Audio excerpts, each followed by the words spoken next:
What is going on YouTube? Is your boy J Cuts the Gray here, back from my Memorial Day weekend. Everyone needs a little break every now and then, so took a little break, breather, things going with the family and everything like that. But I am back, and I just wanted to put this out there, that way I can get back on schedule, release my videos Saturday, things of that nature. So I just wanted to keep you guys to watch what I do. I appreciate it, just want to keep you guys posted. So, diving into what you are really here for, My Hero Academia, episode 8. Was it from Lida to Midoriya? Yeah. This is. I want to go ahead and say this because a lot of people say anime is like for nerds and geeks and people that don't have lives and things of that nature. I highly, highly disagree. If you really look between the lines in these plots and these stories of anime, you get a real life, experience behind it. Like, you see like cause and effect throughout all of it, but it's just made up in a world, like in a made up world. So, getting that out the way. All right. Jumping into the episode. The episode starts off with 1A in the hospital talking to Deku. Pretty much it's kind of a recap about what they were saying they were going to do. They were going to go rescue Bakugo. Like a few of them were like, yeah, we're going to go rescue him. But the rest of them were like, nah, we already caused enough trouble as is. We should just let the heroes handle it. So Lida and them, they just, man, Ida's not trying to have it. Like, Ida's like, he's like flashing back to his brother, flashing back to all the times, like, they're like, you're responsible for your actions, things of that nature. So he's like, look, you guys, we can't do this, man. We done already caused enough trouble. We done already done so much damage. We need to chill out. And, they're going back and forth, and then like the doctor comes in and was like, look, Deku needs to get his treatment, so everyone was like, all right, we'll just leave, everything like that. But I can't think of the right, I can't never think of his name to save my life. But Todoroki and the guy that can, harden his ability to harden, he was like, look, if you really want to come with us and help save Kanchan, Bakugo, and all that, we'll be out there waiting for you tonight. And we're going to ask Momo to make a tracker so we can, find out where he is. Okay. Alright, so then it goes to Deku and the doctor.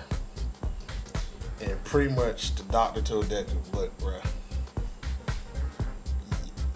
the way you're using your power, you are like just recklessly using your power.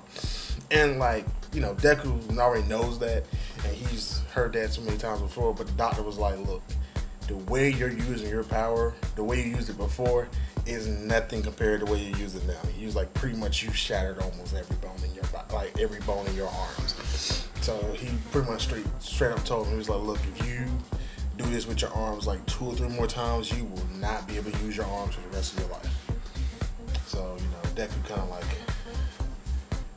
apologized for all the trouble he caused. Then the doctor gave him a note from Koda.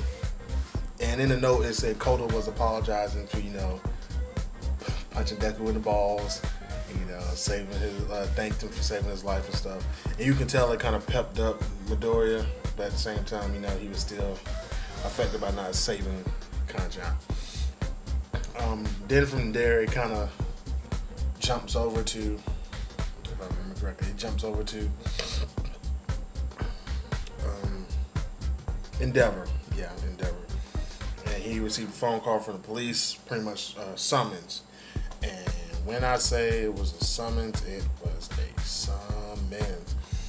They called a lot of heroes. Pretty much they called heroes the top 10 heroes. It doesn't show all of them, but they just the top 10. Because the funniest hero to me in the top 10 was Orca. I forgot his name, but it was like Orca Gang. I was like, Orca Gang. But yeah, And then they have Mountain Lady, Kami Wood, and Kamui Wood and stuff like that. And, you know, all of them gathering, starting to do a plan to, you know, invade and, you know, get Bakugo back. Actually, I think a little before that, but either way, it's all in the episode. But it kind of goes to Todoroki and the hardening guy waiting for Momo to receive the receiver from her. So, you know, they get the receiver, and well, they wouldn't say they got the receiver yet, but Momo walks out, and behind her is Deku, and before they like get a response of her saying yes, I'll make the receiver, or no, Lida comes up, and he is livid. So pretty much he's like, you guys are breaking the rules constantly. You gotta take responsibility for our actions. UA is already suffering enough as is. Da da da. Midoriya tries to walk up and tell him like, look, we understand, you know, we don't want to break the rules, and Lida just decks him. Like, he doesn't give him a chance to finish his sentence. Nothing. He's pretty much telling them that, look, I understand what you're going through. I understand your pain. I understand what you're trying to do, and I understand that it's noble. But at the same time, we are supposed to like abide by the rules. That's the same issue Lida had when he was going after Stain, because he wanted revenge on his brother. So pretty much Lida is trying to like, look, you can't do this because, you know, and consider yourself a hero because, you know, you'll be no better than the villains because you're just breaking the rules and doing what you want. So pretty much they go back and forth and everything like that. And pretty much Lida was like, look, all right, I'm not going to be able to stop you guys either, even if I tried. So I'm going to go with you. But what he was like, I'm going to go with you so none of you do anything stupid. So pretty much they were like, look, this is going to be a covert mission anyway. So we're not trying to fight nobody. They were like, we know the deal. We ain't trying to fight nobody. We're just trying to grab Kanchan and get out. So they get on a train, if I remember. Yeah, it's a train, and they're like going to the next city over where the transmitter is. And like they're like asking around and stuff. Not asking around, but they're like talking around in the group. And it gets back to Midoriya, and they're like, you know, are you like serious about doing this? Because, you know, we're not there. We can always turn back. And Midoriya's like, I'm down for the cause. So they're like, all right, let's do it. So they get in the city. I can't remember the name of the city. But they get in the city, and it is packed full of people. It's full of people. And so Momo was like, yeah, we need to be careful because, like, if we're going after the villains, we're trying to go to their hideout. They know what we look like, so they can spot us a mile away. So what we need is disguising. This is the funniest part of the episode to me because when I see Deku with the shades and the goatee, he looked like one of those like he looked like one of those wannabe thugs off of Dara, if I say that right. Like, he looked like one of those guys. It had me crying on the inside.